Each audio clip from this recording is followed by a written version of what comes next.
welcome to week 5 of Sinking No Longer. We're behind 2 weeks. We're going to try to catch up and put out 2 this week. That'll be weeks 5 and 6.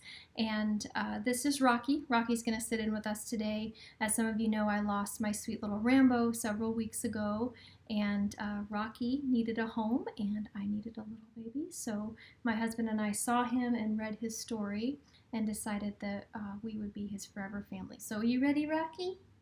Yeah? Okay. So we left off with Noah coming out of the ark with his family. God commanded them to be fruitful and to multiply. And so they did.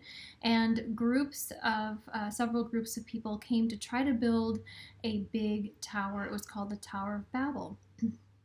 And they were going to build this tower very high into the heavens. So God decided to confuse them and give them all different languages.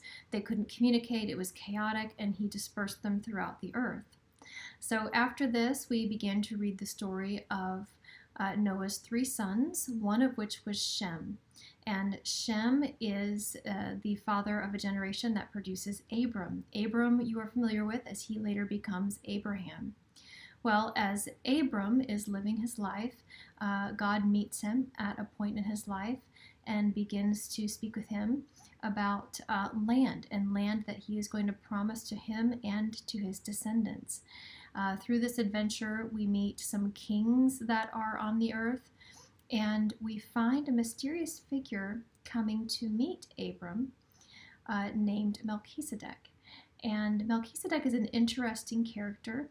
We're going to take a look at the story of Abram, Melchizedek, even though it's a short story, and see what that might mean for us. Genesis chapter 12, verses 1 through 4. And Yahweh said to Abram, "Go forth from your land and from your kin and from your father's house to the land which I will show you. And I will make you a great nation, and I will bless you and make your name great.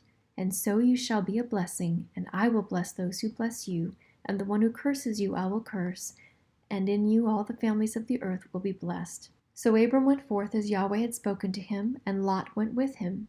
Now Abram was 75 years old when he departed from Haran. Genesis 13, verses 1 through 9. So Abram went up from Egypt to the Negev, he and his wife and all that belonged to him, and Lot with him. Now Abram was very rich in livestock, in silver and in gold. And he went on his journeys from the Negev as far as Bethel, to the place where his tent had been at the beginning, between Bethel and Ai, to the place of the altar which he had made there formerly, and there Abram called upon the name of Yahweh. Now Lot, who was going with Abram, also had flocks and herds and tents, and the land could not sustain them while living together, for their possessions were so abundant that they were not able to live together. And there was strife between the herdsmen of Abram's livestock and the herdsmen of Lot's livestock. Now the Canaanite and the Perizzite were living then in the land.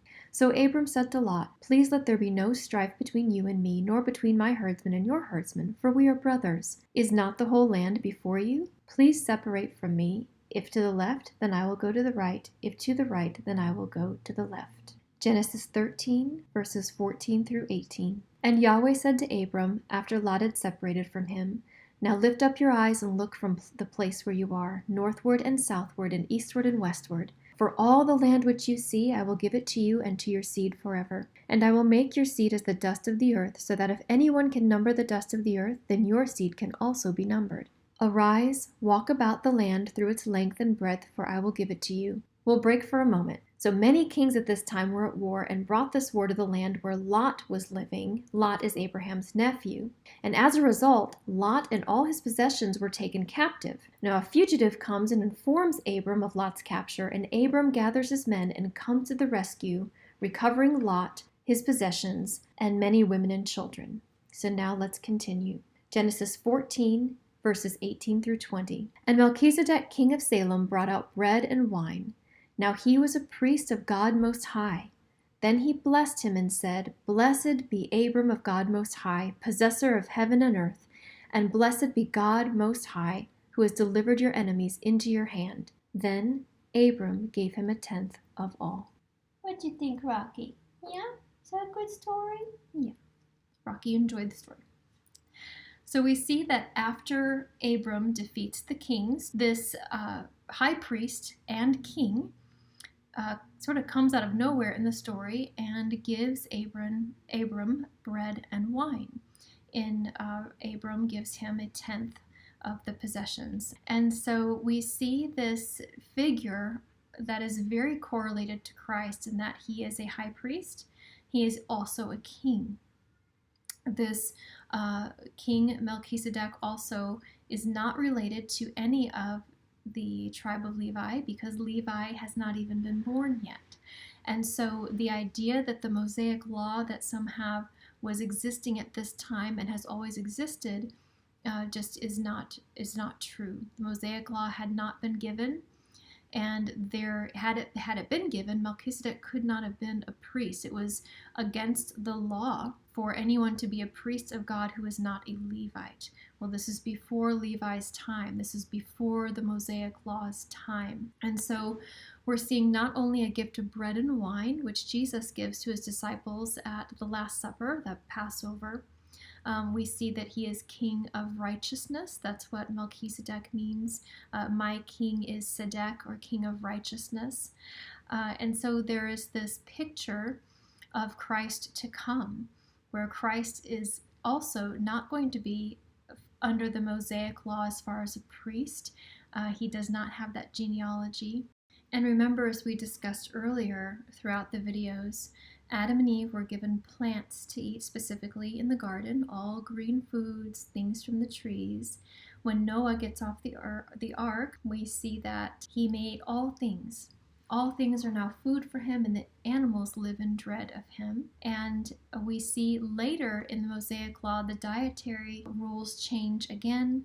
And then we see with the coming of Christ, the fulfillment of the law and all the ceremonies, because Christ is our Lamb, that we are free to eat all things once again.